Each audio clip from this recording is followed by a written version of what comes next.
This is the Chefs Without Restaurants podcast with your hosts, Chris Spear and Andrew Wilkinson.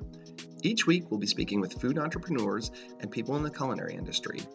If you're interested in learning more about our organization dedicated to helping people build and grow their food businesses, look us up on the web at chefswithoutrestaurants.com and .org, and on Facebook and Instagram at Chefs Without Restaurants. Now, enjoy the show.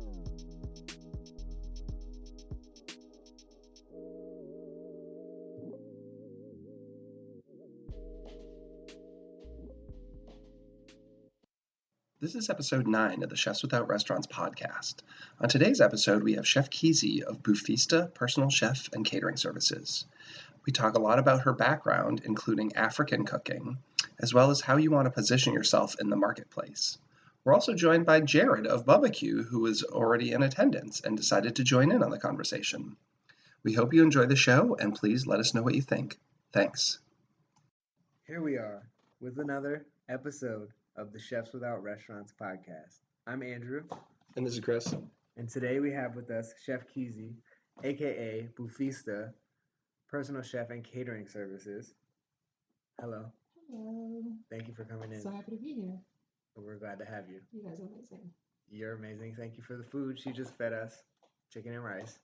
Do you want to say I'm not going to try and say what it's actually called. Poulet-asa. Poulet-asa. And it's a dish from Senegal. So good. Okay. So Chef Kizi, tell us a little bit about yourself. Where did you start? Where are you from? Where did all this come from?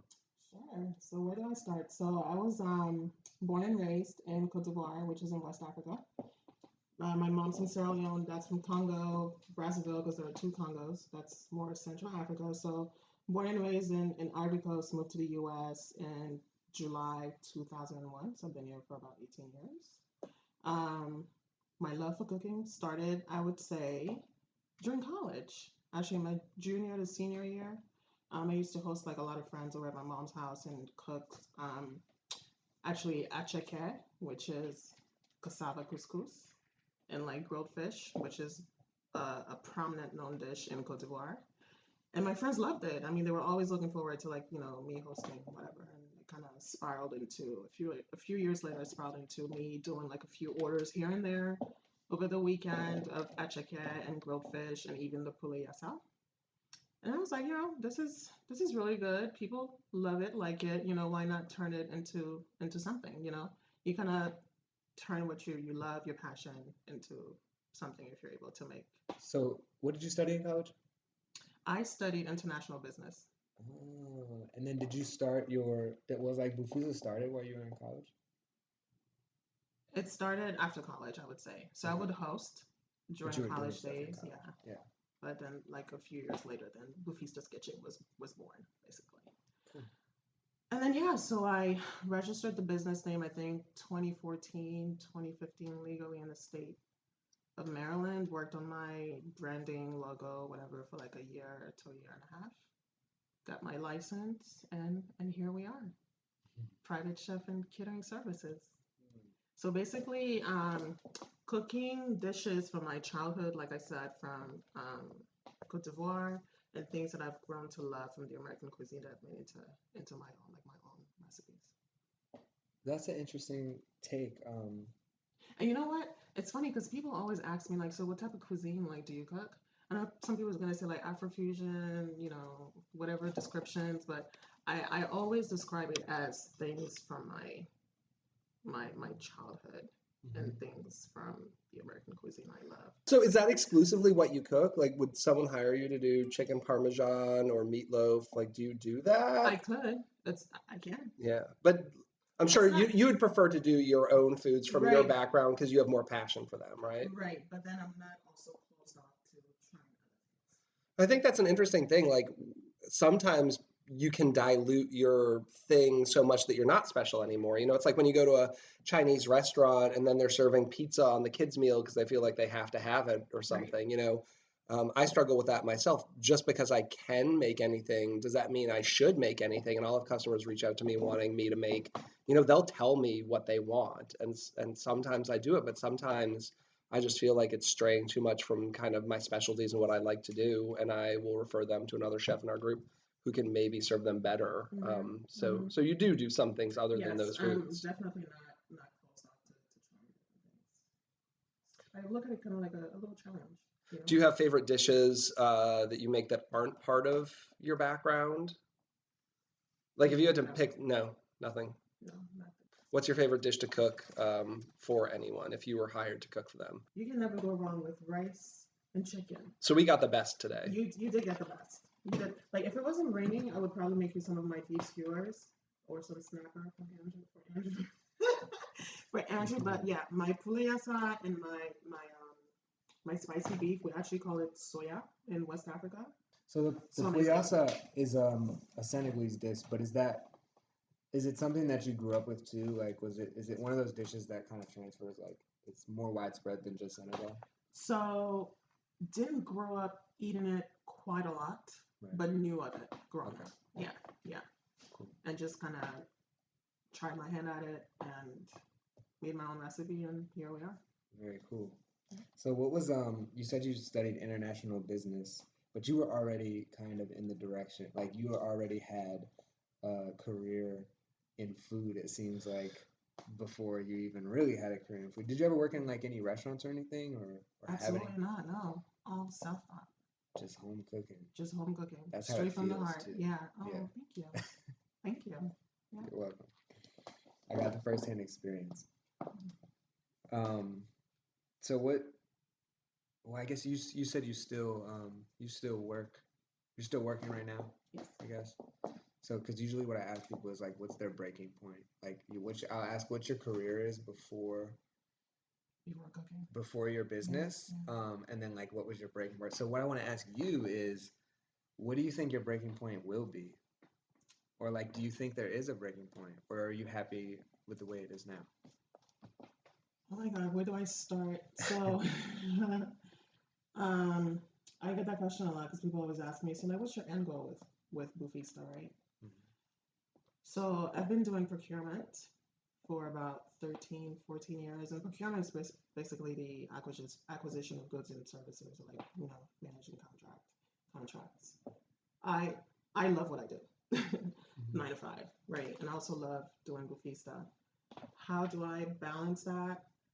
Since I'm just starting and getting my feet wet, I would say, in the industry, for now, I don't get as many gigs as I would love to. So I guess I kind of have a little bit of room to, like, you know, manage both. And so I work 9 to 5, Monday to Friday, and then for now, I only take gigs over the weekend. If I'm required to travel, I will, you know, take a few days off work in order to, you know, make that happen. Because at the end of the day, you know, it's my side hustle. If I don't invest in it or, you know, go after opportunities, then business won't grow. So I hope I'm answering your question there. So that's kind of how I'm balancing both. I would love to open something, not too big, in the long run, but fear. So do you mean brick and mortar, like a Yes. restaurant? Yes, Yeah, a that's restaurant. Like, another question. yeah. Restaurant dreams. So my ideal thing would be like a restaurant / lounge where you can kind of come in, chill. You're able to hear each other. I don't want like that whole club vibe where like you're like screaming over each other, but just come in, chill, have a good time, music. But definitely food. seated versus like takeout, because you see a lot Definitely of, seated. especially I feel like in the kind of African food, you see a lot of very quick takeout Takeout, kind of right, things, but right, not a lot of right. more towards the formal Right. dining. I want it to be like, oh, it's Friday after work. We're gonna go for happy hour. Ooh, let's hit up. I don't know what it's gonna be called, but let's hit up Bouffista. Like, let's go to a spot, have some good home cooked food, some drinks, some good music, and like, you know, go home. Could it be called Bouffista? Boufista's Kitchen. That's a good question. I've been thinking about it, but I'm not sure if I want it if it's gonna be Boufista's Kitchen for that kind of vibe I'm looking for, like lounge / restaurant. I think it's interesting, like getting locked into a name. You know, my business is Perfect Little Bites, and it was almost like a side joke name between my wife and myself. And then, you know, I'm like, I think I came up with a name almost 20 years ago, and you're like, I don't even know what that means anymore, but I've branded as such. and I'm just going to roll with it. And, we can kind of talk about the backstory. I just want to jump back a couple minutes because you said something about traveling, and I follow you. So you've traveled for paid catering gigs before? Absolutely. Now, were they people you knew or people who didn't know you? Because I'm interested in the whole traveling for work. Like, I would love to fly somewhere really cool and do a dinner for someone. Any thoughts or recommendations on that? So back to my catering days, right, where I'm doing gigs over the weekend. So I have a friend who was doing women's retreats, and she came up to me and said, "Hey, listen, this year we're going to, I think it was Evergreen, Colorado. I want you to come to Colorado and cook for like 12 women. You got to come up with a menu for like 4 days, breakfast, lunch, dinner. Like I'm doing a large dinner the last night. Can you do it?" And I'm like, yeah. I mean, she's like, she was my friend. Her name is Sandra Kemayu, by the way. She's actually a business coach. Huge shout out to her back, just really quickly, because she's been like one of my biggest cheerleaders. And I have to say, like, I kind of like give her credit for where I am at now as far as Bouffista goes. So shout out to Sandra. But anyways, I said yes. We came up with the menu, the layout, everything. I mean, Evergreen, Colorado, never been there. Don't know what it looks like. I mean, so we did like our research as far as stores and the menu. Like, are we able to find whatever we have in the menu in the stores? We're catering for African women, so you kind of have to think about like, are they open to trying different things? So should we just stick to like African food? But it turned out to be amazing. And then following year, she booked me. And the third year, she booked me. The fourth year, she booked me. And even out of that, one of the attendees actually hired me to go to Colorado Springs to cater her and her husband's. They were having a bishop graduation or something a couple years ago. So yeah, that's kind of how the whole traveling thing started with Sandra. So I've traveled the most with Sandra. Another one of her friends also actually booked me as well. So it sounds like you kind of got in with a good network of people that seems to be a bit spread out. Right. And can afford it. Yeah. To help you travel, right? Yeah, absolutely. That's amazing. Yeah, and it's been truly amazing. You're able to see, different places, cook in different environments, adapt, adjust to what you have that's available. You may, and most of these retreats were in rented homes.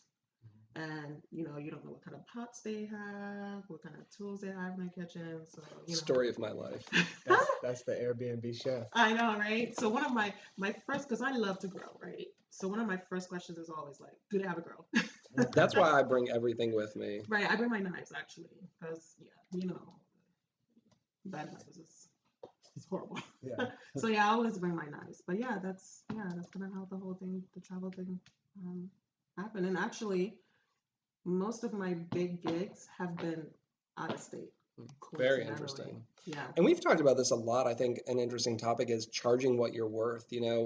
I know, my dinners, I say roughly like my price point is $100 a head. And some people, there's an audible gasp. But, whatever the market will bear, I've been doing this 3 years full time now, and I'm able to support my family on that because there's a clientele for that. And similarly, there's a clientele who'll pay for you to travel. And I think if you can back it up with the food and deliver the goods, I really think there's a market for that, and to be able to take your show on the road. And that's the thing I'm trying to express to everyone is, work on your culinary game and step it up. And there's a lot of chefs out there right now charging $30 a head because they think that's all they can get. Like, if you want to be the chef who cooks for everyone, go nuts and do $30 a head. But I'm telling you, there's a market out there, especially in big metro areas.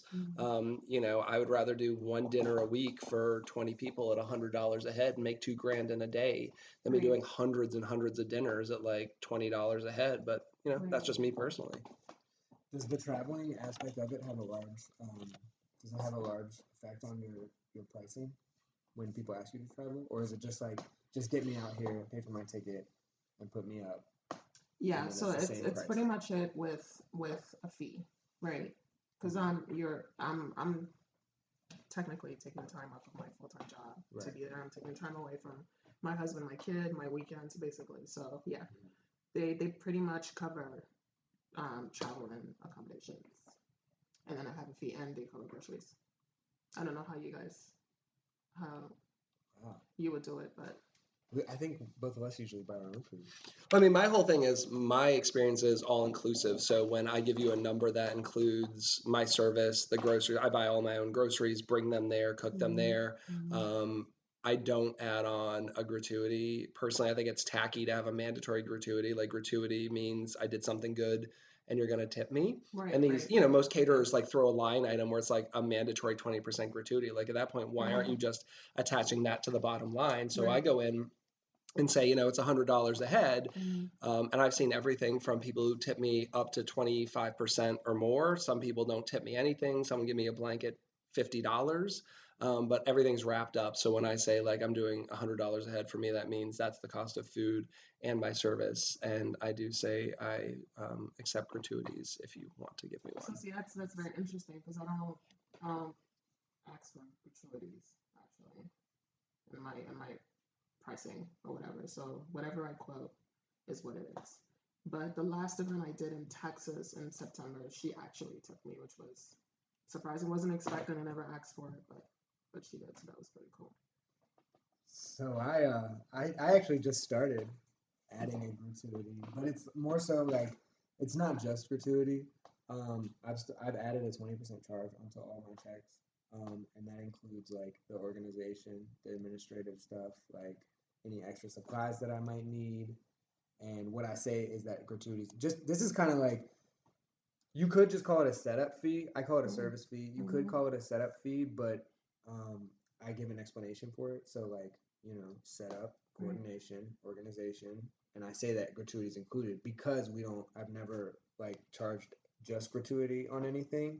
It's like if they tip, fine, but I charge people enough so that I know I can pay my staff. But I have had my staff come to me like, hey, like, you know, a lot of people don't tip because it's not like the service is necessarily cheap that we do. Right. So people won't tip. But so my staff is coming out pretty much for the same, and maybe this is at nobody's fault but my own because I pay them the same when they come for a catering than they do for any other day where they would get tips. So they'll be like, hey, like, you know, sometimes they don't get a tip for catering. And I was like, well, maybe I should add gratuity. So now what I do is I add the service fee, and that includes gratuity, and it actually helps me get paid for all the time that I put in before the actual event to organize and email them back and forth and like figure out all these details. And a lot of people, you know, they feel like it's just food, So much but that they goes don't into it. think about everything that we go through in order to provide that end result, right? So like you're saying, you're already communicating with them days in and days out. You have to, you know, draft your grocery list, your menu, you're shopping, probably going to 5 different stores. You're storing it, you're prepping, chopping, cutting, dicing, you name it, we're doing it. Then we're like, if I have an event, I spend about 2 days prepping, right? Then you have the day of, which is pretty much all day long. People don't realize how much work we put into this. And so sometimes when you're quoting, they're kind of like, oh my God, you're expensive, but you know, it's all of it. And then I bring the quality and the passion that I have for my food to the meals. So guest appearance with Jerrod from Bub-B-Que here. I'm just sitting in. Like I said, same day, 2 podcasts. We've seen a lot of different tipping with what we do with barbecue. I mean, we also read a lot. I guess my question is a lot of the rest of the world looks at tipping as a faux pas. Gratuity is included. Well, gratuity is included, but I also feel like that pulls in our culture just because if we're like I went out to DC yesterday and a 18% gratuity was included on my check. Oh yeah, how many of you was it? It was a table of 10, but there were 2 different checks of 5 people. So it was like, okay, we have 2 separate checks of 5, but the complete thing was 10 people. They looked at it both ways to where I'm going to hit 18% on both checks because it was a table of 10, not it's 2 separate checks of 5 people. So you have a lot of the rest of the world looking at tipping like it's the devil to where the U.S., not a lot of business owners are paying their servers a livable wage, and they're expecting tips on top of it to make sure that they're getting that money. However, not all of those servers are worth the tips that they think that they are. So, you know, it's kind of an up in the air type thing as to is tipping worthwhile? Do you pay those people more based off of their time there and forget tipping? Or is it, you have an amazing server or bartender or whatever it is that you've been there multiple times, you get to know them and you want to tip them more just because they're really not getting that much as far as the salary goes compared to their bread and butter goes within the tips itself. So I guess to round it back around, is the whole gratuity thing over the top, or is it exactly where we should be? I have very strong opinions about this. I really do, because I think that we're in America right now, and it's like we have to do this thing called gratuity to ensure that we can pay the people that work for us, right? Like we might, from our perspective, we might be like, oh, well, this server's good and this server's not as good. We want to tip them more and less, but really that should be, and I guess maybe from the European perspective or anywhere else wherever they don't tip, they'll charge more. Like you pay more so that those people get paid no matter what. And then it's on the owner, it's on the manager to make sure that every single server or bartender is doing their job and making everybody happy, right? It's not on the customer to decide how much this person gets paid. Like you have a job, you get paid, that's it, right? So now we're in America where tipping is a thing, and some people want to shy away from tipping or like make sure we're getting paid for our services, so we add gratuity, right? Mm-hmm. But it's like, I'm pretty sure in Europe where they don't tip as much or wherever, I don't know what I'm, like the geography of what I'm talking about, but basically it's like that word is just, I feel like that word has a negative connotation to it because it's like forced tipping. But really anywhere else it's like it wouldn't be gratuity. You would just pay that much for your food and then everybody's getting paid. I don't think that it's a forced thing per se. I mean, if you're talking about the euro already, you're like you said, you're definitely paying more because you're looking at like the currency exchange anyways. So the euro has more value than the dollar, so you're paying more anyways already. But for me, it's all about an experience, right? So if I go to your restaurant and I'm sitting there and whoever's coming to serve me is like, super nice, super on point, and just food overall, everything was amazing. I'm me personally, I'm more inclined to even tip above what I'm supposed to, just because I'm thinking not just the server, but everything, the whole picture. You know what I mean? So for me, $100 plus a head, I'm not expecting that I get a gratuity. Like if I go home without a tip, I'm not in a position where I didn't make the money I need to make, because I know that a lot of people aren't going to be tipping. Mm-hmm. So just at that price point, it is what it is. I would still say that I'm probably hovering around 80% of people still give me tips. Something interesting that I've really noticed is as much as we want to bash on millennials, they are my best tippers. The people in that age range are most likely to drop like a 20 to 25, sometimes 30% tip. And then it bumps up to the boomers. So you can say, okay, boomer all you want, but I feel like they came up in a time where you wanted to tip and they'll give me the money. I'm part of Generation X, and I feel like we're going through the toughest times. And what I'm saying, I think is really interesting. We're 40 somethings. We maybe are on our first or second house. We got some kids. We're trying to have this dinner at home be really nice, but still pinch pennies. And if I'm not going to get a tip, it's going to be from all my Gen X people out there. So I love bring on the bachelorette parties. I love your fun menus and your 30% tips. But I pay a little because it's at the end of the night. But I don't hire servers. So when I do big parties and I need to hire someone, I mean, Andrew can attest for this. I pay my staff $40 to $50 an hour, right, Andrew? Right.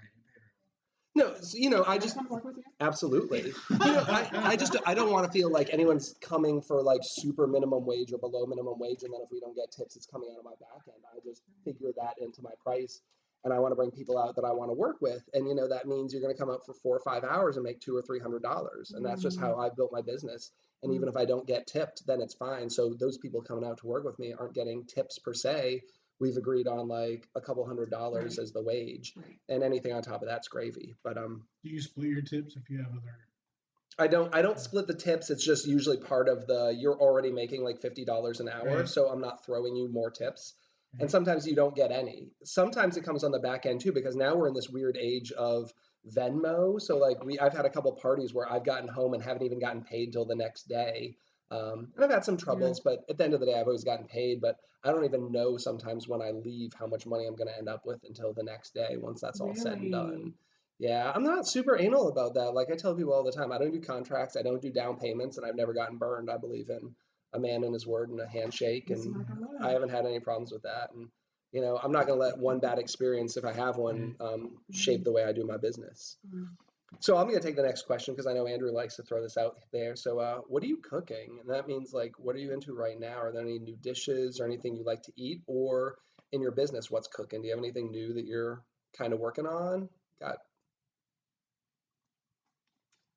Right now, I would say no. Well, I would say the snapper, right? So let me give you a little background on that. So I had this gig. His face lit up like he Andrew's was at like Chuck E. glowing because we're Cheese. talking about snapper. So I had this gig in Austin in September, right? I took about a week to pack my stuff, all my spices, all my tools, whatever it was that I needed. Left, flew to Austin, got to my hotel, was kind of like unpacking everything to kind of get ready for each day, and realized I forgot, well, I couldn't find my spices for my grilled fish. So I was gonna try the soy spice, like the beef I was talking about earlier, on grilled fish. So I was looking for a Cameroonian crowd, folks from Cameroon, more like Central-ish Africa, and they eat a lot of fish. So I was like, okay, I've got to make some fish. So I went in total panic mode. And I'm like, oh my God, I can't believe I forgot my spices. What am I gonna do? Oh my God, oh my God, oh my God, oh my God. So my friend who was there to assist me was like, girl, don't worry about it. You'll come up with something. So I literally did not sleep the night before because I kept thinking about like, what's my plan B? So the next day, um, went on the internet, look at a few YouTube videos of like, Cameroonian people, making fish. And I was like, you know what? I'm going to go to the grocery store. I'm going to get some parsley, some garlic, onions, and like make a green sauce and like stuff it in the fish and grill it. And let me tell you, they were eating that fish like it was plan X. Not plan one, not plan A, plan zero. I mean, it turned out so amazing. So I would say like that's the latest thing that I've kind of, I mean, I do grill fish, but with different spices. But I think like right now, lately, is kind of what I'm into. That's so. By mistake, that's your new It's my fish season. That's my new thing. Yeah, That absolutely. happens. I feel like that's a pretty common thing. Like mistakes become the best ideas. Absolutely. Same thing on Saturday, for example. I was gonna make some Mediterranean couscous and I couldn't find it. And I was like, oh my God, what am I gonna make? And I was like, you know what? I have the spices from Dubai. I'm gonna cook some basmati rice, add the spices to it, and bam. Like it was so good. And then I tried it today again. You guys tried it with jasmine rice. So good.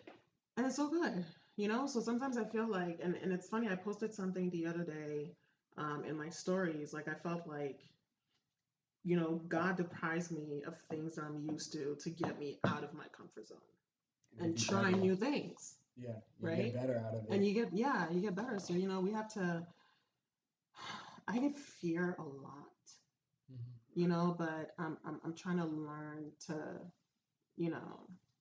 get out of that and doubt myself less and try new things. Yeah. Yeah, so it's amazing. Yeah, I'm the same way. I think everybody kind of struggles with that at some level. Right. Just doing stuff. Right. Just that do you it. wouldn't normally do. Sometimes it's hard to just do it. Right.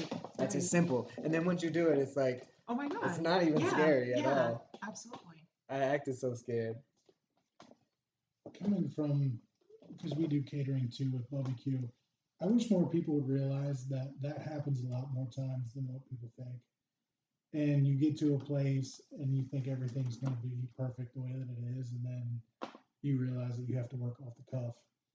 And whether it's, spices that you're using or outside elements or whatever it is, we're out there working and we're working within the elements itself. So there's a lot more that goes into the back end of it than what a lot of people realize. So working out a necessity is a huge thing with what people are given, just because it's not always going to be ideal.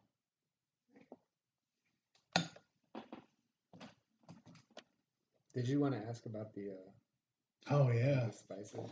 I've been kind of feeding Andrew a couple questions here and there, but you had mentioned grilling spices. Is there a big difference between grilling and oven spices, or poaching spices, or what Mediterranean? Just the cuisine itself is one thing, but even within that cuisine itself, the cooking technique changes. So, grilling compared to whatever kind of technique you're using, do you find yourself using different spices for those different techniques? No, I would say that I'm using the same spices, but the outcome's different, right? So if I was to bake snapper versus grilling it, when you're and I charcoal grill, there's complete like different taste and flavor from grilling it versus baking it. But however, I'm still using the same spices. So I don't really have a spice mix for baking versus spice mix for grilling. Right. Yeah, I just love grilling. I think it's better than anything. Yeah. Okay. Anything with fire. If it's cold, it's not raining or snowing, I'm out there. Okay, I'm out there. I'm gonna die. A grill master. I'm out there grilling. Right? I know. You're sitting at a table full of fire right now. So it I doesn't know. make sense. Yeah, pretty much. I know. We I got mean, a pit master, Yep. a grill master. I'm a Fire flamethrower. yeah. you Call are. myself a flamethrower. Flamethrower, Yeah, yeah. and it's the best. The best. Yeah. Yep. Dynamiter at the hands of the fire starter. That's totally inside. All right, we're gonna take a break because we didn't even we just got right into the long end of our podcast without even taking a break that we usually do. So, quick bathroom. We're gonna get ourselves together, take a couple breaths, and we'll be right back. All right, we're back, and because our last session of the podcast kind of we went straight from the intro into the deep end. So we're just gonna pick up where we left off, and then without taking a break, go straight into our speed round on the fly. So, all of the things that I want to discuss and questions that I had were already kind of answered in the first round of our session, except for I did want to kind of pick your brain on the differences, at least for you, from your standpoint of personal chefing and catering, and where do you draw the line? What do you know what I mean? What's the difference between those two things in your opinion? I would say personal chef would be me coming to your home, right? And cooking everything on site and serving on site versus catering where prepping and cooking at a different location and transporting to the venue, right? Being on site, making sure that everything's going well, food is flowing as it should, the trays are not empty, and then, cleaning up and packing up. I think that's how I would differentiate both. Right? Yeah, I kind of see it the same way. And I guess the reason I wanted to get your take on it is because, for example, when you take those, you go to Austin and you feed 120 people, but you're not necessarily prepping and in a different location. Everything is happening on location. So, but it's so many people, it's almost like that's catering. You know what I mean? Yeah, it's not I see really... what you're saying. So yeah, so in the sense of traveling, I think it could be a little bit of both. Right? I'm kind of sort of your private personal chef because I'm on site. You come down and see me, I'm doing my thing, but I'm cooking for so many people, right? Yeah. So it kind of feels like it's catering. But then the question is, as I'm trying to explain here, do we relate private chef, personal chef to a certain number of people? Right. Versus catering where it's a large number of people?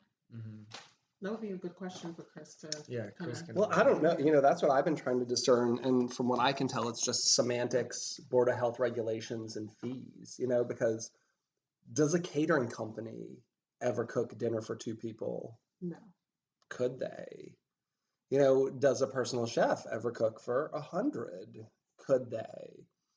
You know, and then you get into these gray areas of like, you know, from a legal actual standpoint, my understanding, at least here in the Frederick County area, is a personal chef is a service-based business. You go into someone's home, you bring all your food there, you prepare it there, you serve it to them. Mhm. But people think of that as catering as well. You know, I have people who contact me all the time and say, "Will you cater my Christmas party?" And what they mean is they want you to cook dinner for 10 people in their house. They don't say, "Will you come personal chef my dinner party?" But legally, I'm not allowed to call myself a caterer because I don't have a catering license. So then it gets really hard to market yourself. Like, what do I do? And how do you explain that I'm going to cook a dinner in your home for 10 people? Because I think people are thinking personal chefs are the people who come and make a week's worth of meals. Like, that's really what a personal chef is thought of, I think, in the general public is, you know, this person comes to your house on Monday and they cook you dinner for Monday, Tuesday, Wednesday, and leave it in the freezer to reheat. But now we're seeing personal chefs like myself who exclusively do the dinner parties, which I think most people think of as catering, but I'm not doing it out of a commercial kitchen. Yeah. I mean, I have commercial kitchens I can use as needed, but for the most part, everything's done in my client's home. So I think it's also a gray area, in my opinion. I agree. That makes sense. I think catering is also a different connotation, like between catering and caterer, when you compare it to a personal chef. So like catering is an act, you know, it's like something that you do. You can be a personal chef and be catering, right? Not according to the Board of Health in Frederick. Well, yeah, but you get what I'm saying, though, right? Like just the idea of it. That's why Right. people will say, "Hey, you're a Right. personal chef," but people say, "Hey, can you cater this for me?" Right? Because essentially, it's the same thing. But I got in trouble for putting that on my Facebook. Like when I started my business, I didn't realize that it was like a government licensed term. And I think I posted somewhere like, "Hey, let me cater your holiday dinners." And I got a verbal warning from the Department of Health that that's a licensed term and I could get fined for using that. And they made me go back through all my social media and scrub everything that referenced the word cater or catering. Right, but I kind of see what Andrew's saying though, because I'm thinking if you're coming to my home to chef it up, right? You're essentially catering because you're prepping and cooking all the courses, right? And you're catering to me and my guests. And by catering, I mean you're serving, you're bringing the plates to the table, you're clearing, second course, third course, same thing. So that is kind of essentially catering, isn't it? The way that I found out with the barbecue stuff, and this was kind of a harsh reality, we had a couple that wanted us to cater their wedding at a venue. And the venue, this was when we didn't have our caterer's license. So I called the health department and said, "Can I get a temporary permit for this?" And they said, "Well, I don't know."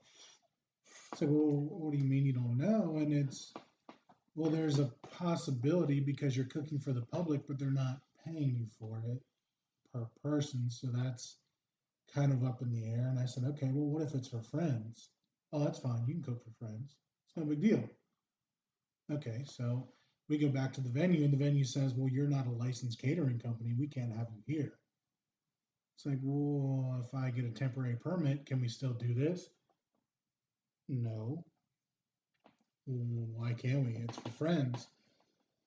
Every other caterer on our preferred list has licensing, they have insurance, they have this, that, and the other, and they've been here before. Yeah. Okay, well, what if I get you all of those things? Well, you're not on a preferred list. So it's kind of like a wash there. And to get back to the whole original question, can a caterer cater for 2 compared to can a personal chef can they do 100? Like every bourbon is a whiskey, but not every whiskey is a bourbon. You know what I mean? So I feel like you have a lot more open-ended opportunity as a caterer, as a personal chef, just because you've cooked for the masses. And when you're cooking for a lot smaller people, it's kind of a welcomed break. Like I can put everything that I have into cooking for these 2 or 3 people compared to I have my whole team putting into this 200 or 300 people. Right. And that whole gray area of the health department is just that cherry on top, to where it only makes sense when you make sense of it in your mind and you explain it the right way the first time. So what I was getting at, aside from the health department and all that, just like perception from people, is that when you think of personal chef and when you think of caterer, like I said, catering is the act, right? Mm-hmm. But a personal chef is a face, it's a brand, it's a style, it's swag, and you can have that as a caterer too. But like a caterer, a catering company, like they are an organization. Right, you think like a group of people. Yeah, like people call you because they want Chef Kizi, they want Bouffista. Yeah. You know what I mean? They're not. You're not like the Bouffista catering, or you know. And the way I look at it, like what you do and what Chris does, and even me, even though I'm like Pizza Llama and I cater, but I don't put myself next to these catering companies because like I've seen what they do, and no shots or shame to anybody, but I'm not impressed. I'm really not. But I see what you do and I see what he does and I see what I can do, and I'm like, how can they charge more than we do probably too, you know? Maybe, but they charge a lot and I'm not impressed. Like, you're going to give somebody frozen diced vegetables as their side? Your veggie side is diced carrots and peas? Seriously? I know someone who wants an event on Friday at Ultra Bar.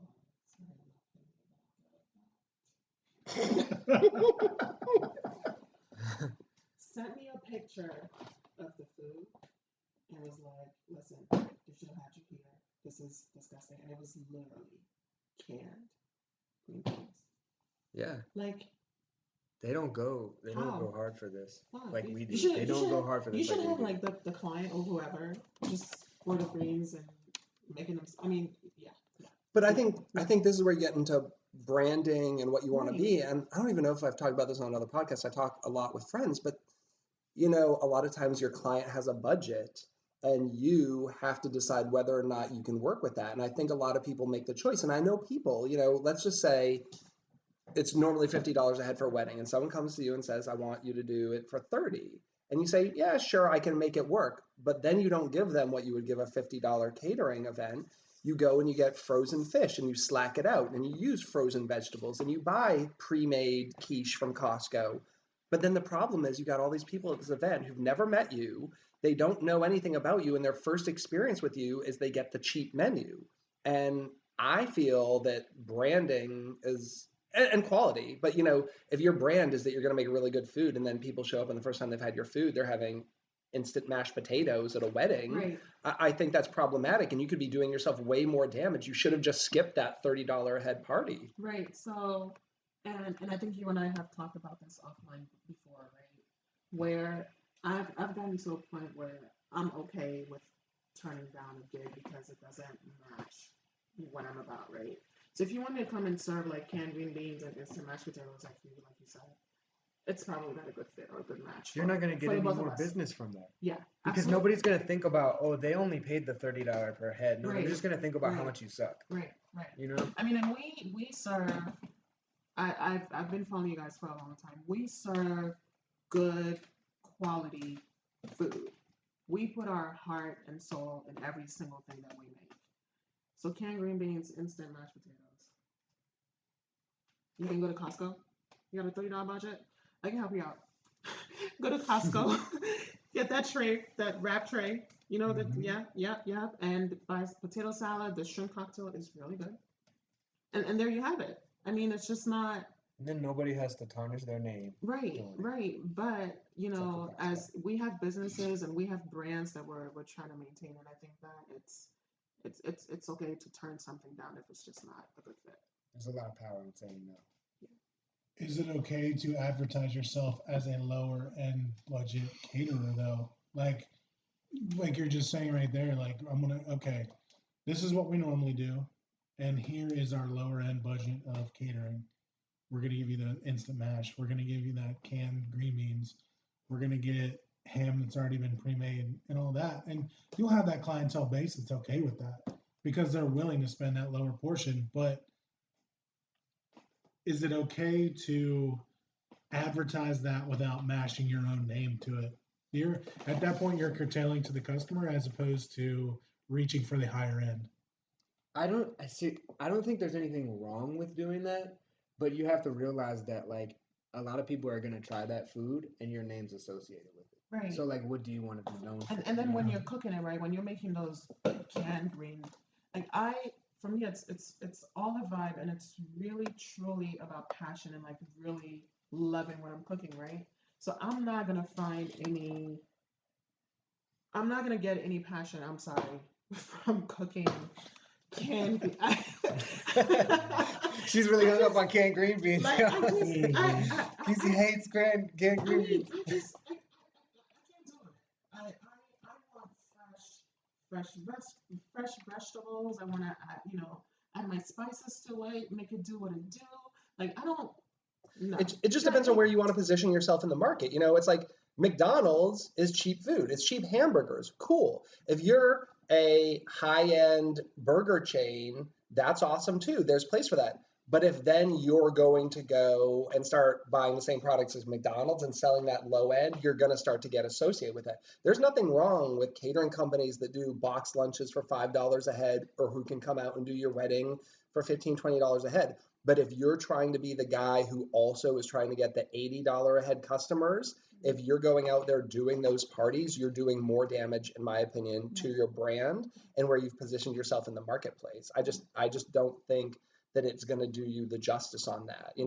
Imagine if tomorrow Andrew went to Costco and just bought a bunch of frozen pizza balls and started making pizza and did a party, and that would be a totally different product. And Absolutely. If he did, a wine festival and served that pizza, those people there probably wouldn't be impressed, although he could probably make it work. But To go back to that budget package thing, there's other ways to do it, I think. Like, for example, I don't typically offer it, but if somebody is willing to, like, some people will just be like, oh, that's out of my budget, like, and then they don't want to talk about it anymore because it left a bad, left a bad taste in their mouth or whatever. And that's fine. I don't, like, go fishing for this because it's not as, like, profitable for me and it doesn't serve me as well. But if somebody, like, really wants me to do a party, I do want to do, like, somebody really wants me that bad, like, I want to do whatever I can to, like, to make it happen because, you're excited about it, your people are excited about it, I'm excited about it. Yeah. So what I can do for people is, like, if you're on a budget and you need a better price point or a cheaper price point, not necessarily better, but for me personally, I'm not gonna change what I do. Like, I'm not gonna give you a lesser product. What I'm gonna do is I'm only gonna cook you cheese and pepperoni or something, or like you might have like just a couple pizzas, the simple pizza menu, and I'm gonna cap it. Like, it's not gonna be all you can eat. It's gonna be like everybody gets a slice or two, a little bit. Right. Like, that's my budget package. You know what I mean? And I agree with that. Like, I would rather, so my dinners are traditionally like 4 to 5 courses. Like, maybe we can squeeze a 3 course. Like, maybe, you set the table with your own silverware, or I don't know, provide your own dessert. Like, you want a cake. I think there are ways to work around that without having to take your core product and make a cheap, less tasty version of that.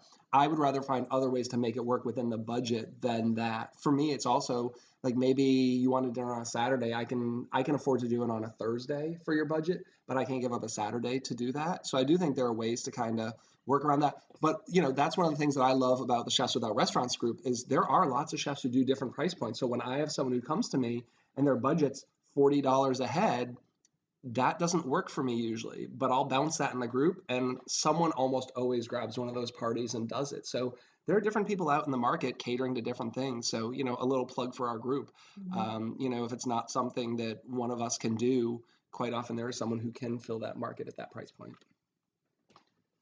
I feel like that's the struggle between quality versus quantity and figuring out how to put those together. I think you were talking with pizza to where I'm going to give you my absolute best pizza, but what would normally be an 8-slice pizza is not going to be 10 to 12.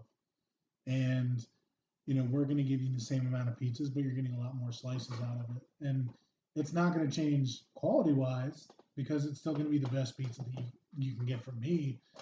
But, when you're out in a group setting and you have people around you, you're going to hold back a little bit because you're afraid of being that person who's got that giant full plate in front of you.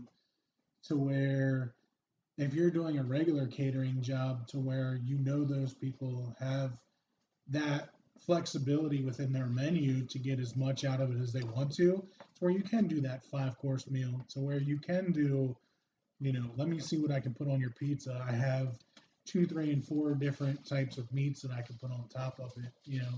Let me give you everything I have plus some, because you're willing to get into that. And it's just working with what you have while you have it and where you have it, understanding the customer and getting through with it that way.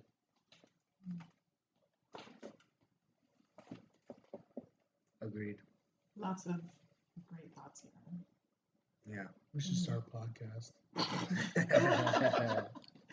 Well, yeah, maybe you and Kizi can start a podcast. Bouffista. Bub-B and Bouffista. Right? There you go. All right. Well, I think, man, that was a really cool conversation, and I'm glad I brought it up.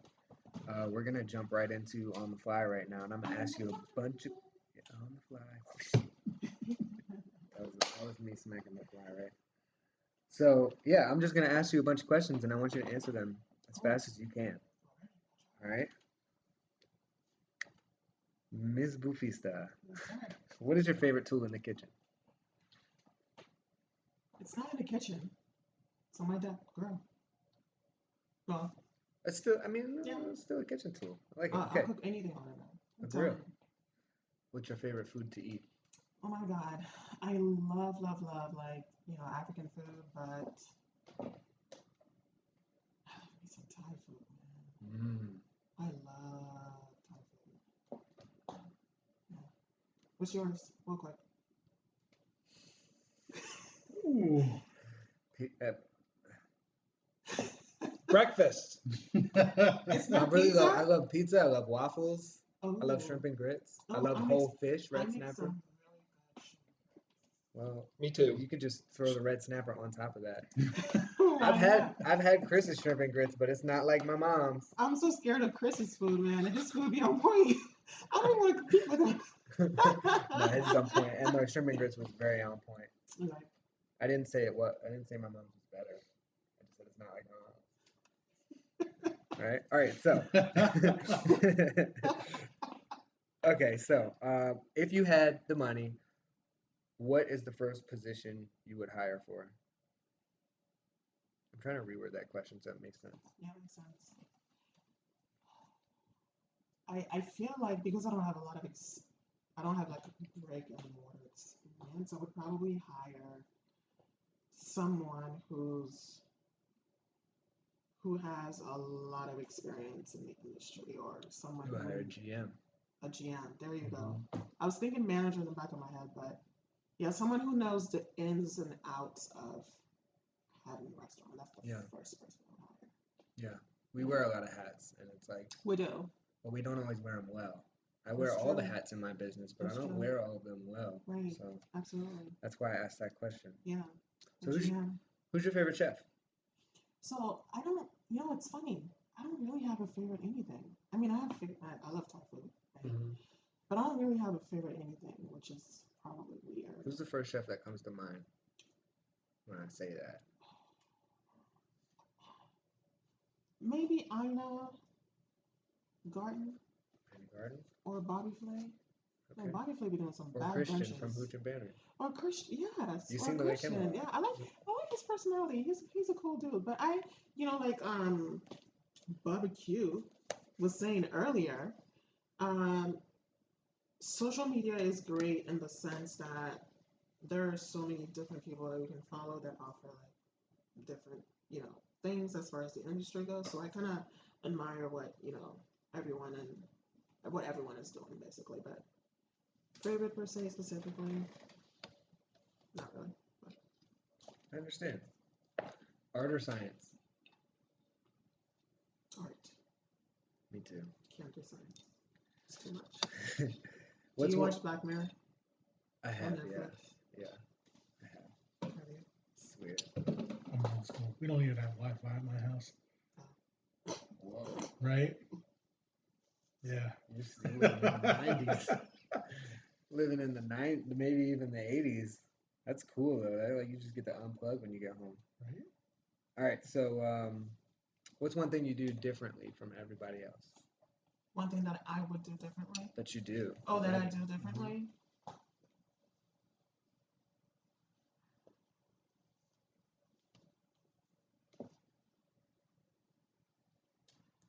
Fly. On the fly.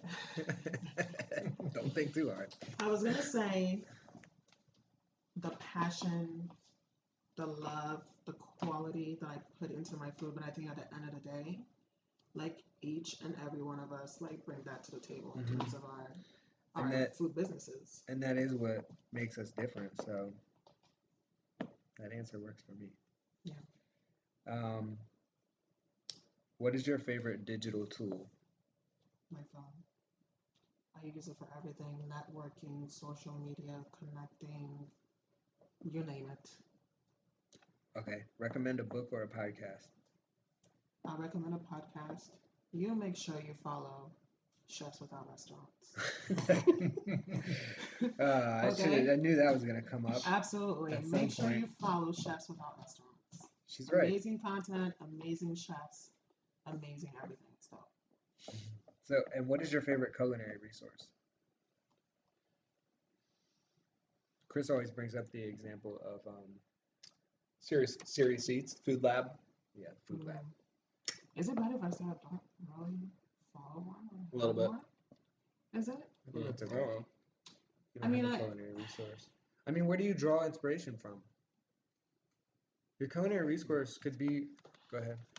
So, I don't know. Is it different because the Bouffista thing is a part-time thing? Like, do you think it would be different if tomorrow you spent Probably. 100% of your time in the food world? Because you have so much time dedicated. The majority of your time is dedicated to not being in the food world, correct? Absolutely. I mean, I think with us, it's our full-time job, so you have way more time and you're really in the trenches of all Right. that. So, And you're right. That could really be it.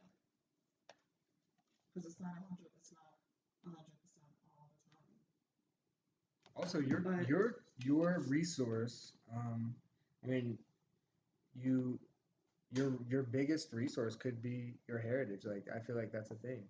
You know what I mean? You're right. My childhood, right? Yeah, That's you where I say draw that. That's where. inspiration from. Yeah, exactly. You're right. So You're right. So yeah. I think that's a extremely acceptable answer. My heritage. Yeah. And social media. Yeah, of course. Yeah, we were saying that at the end of Bub-B-Que's. It's like social, Yeah. like Instagram is a culinary resource at this point. If that's on your feed. But yeah, on to the next question. How do you decompress? Travel. I mean, Like not work traveling? Because you travel for work too. I travel for work too, right? But even on those trips, like I try to make downtime. time to like take in where I'm at. Yeah. If that makes sense.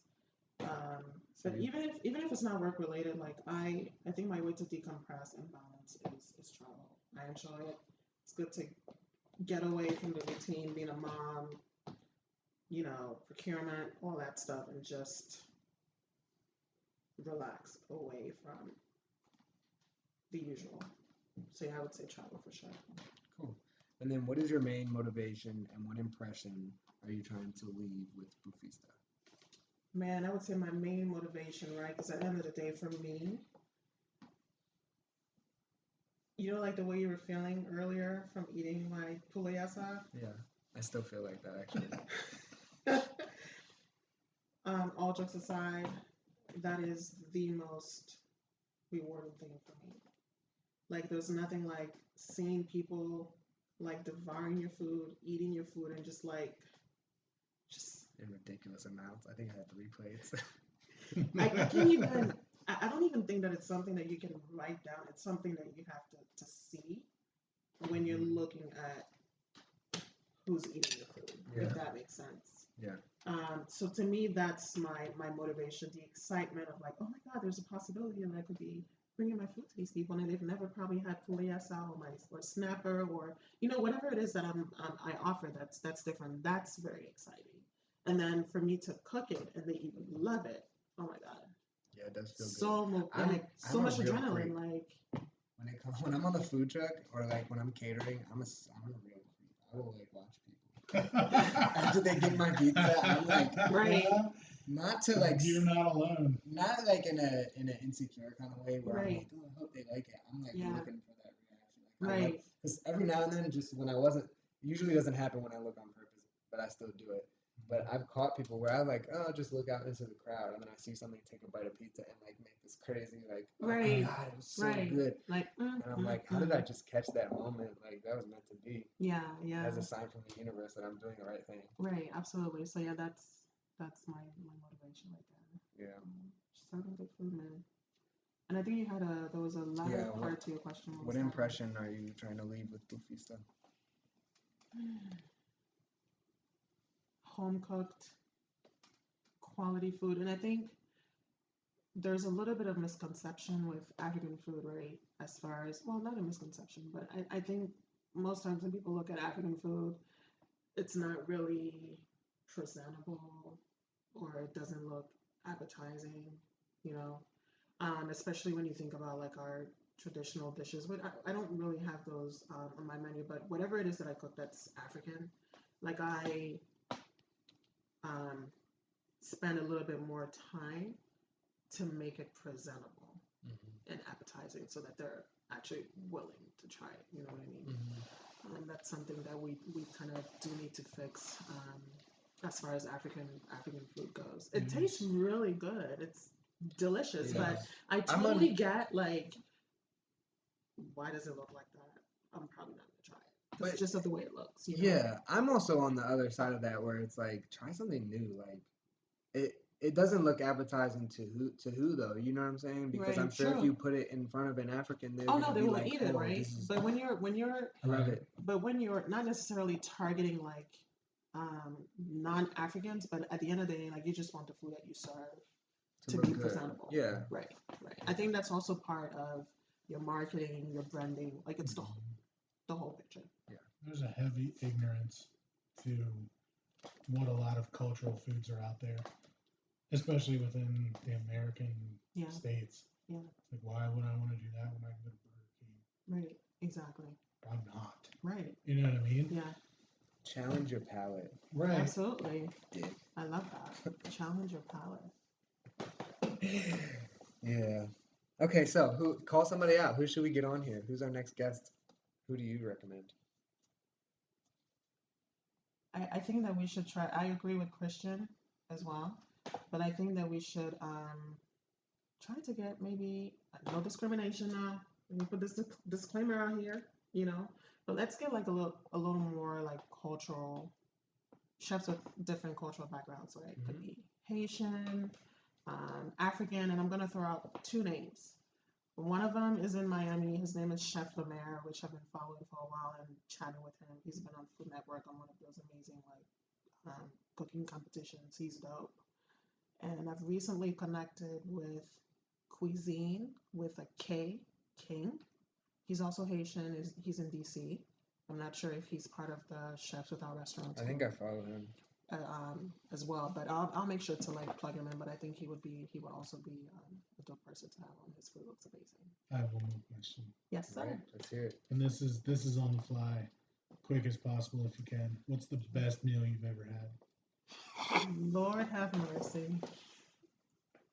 The best meal I've ever had. I'll give it to my people from Ivory Coast, man. They make some badass food. So shout out to Côte d'Ivoire and the food out there, man. There's nothing like it. I know it's a whole country, but it's dope food. If you want to travel to Africa, I advise you make it your first stop. Ivory Coast, shout out to Ivory y'all. Coast, yeah. 225, 225, that's the area code. Sorry. Yeah. Yeah. All right. Well, thank you so much for coming in. We have had so much fun having you. It was so much fun too. Looking forward to spending more time with you guys. Yeah, you got to come back on. Maybe we'll just have a bunch of round tables. Yeah, why not? You guys can come back anytime. Dope. Thanks so much. All right, make sure you subscribe and like the podcast and follow us on Instagram at the Chefs Without Restaurants podcast and chefswithoutrestaurants.com and .org. And Bouffista, before we go, let everybody know how they can find you. So you can find me on Facebook and Instagram at Bouffista, Bouffista. Bouffista Services at gmail.com. I'm also on Twitter at Bouffista. And in case you're wondering what Bouffista means, I thought that would be one of your questions. So Bouffe in French is like grub, so the slang word for food. Mm-hmm. So I figured I'll take that and add Bouffista to it because I'm all about eating. Mm-hmm. So how I came up with Bouffista. All right, everybody go follow her and follow us if you don't already. Thanks for listening. We love you. Peace out. Thanks for listening to the Chefs Without Restaurants podcast. And if you're interested in sponsoring a show, let us know. We can be reached at chefswithoutrestaurants@gmail.com. Thanks so much.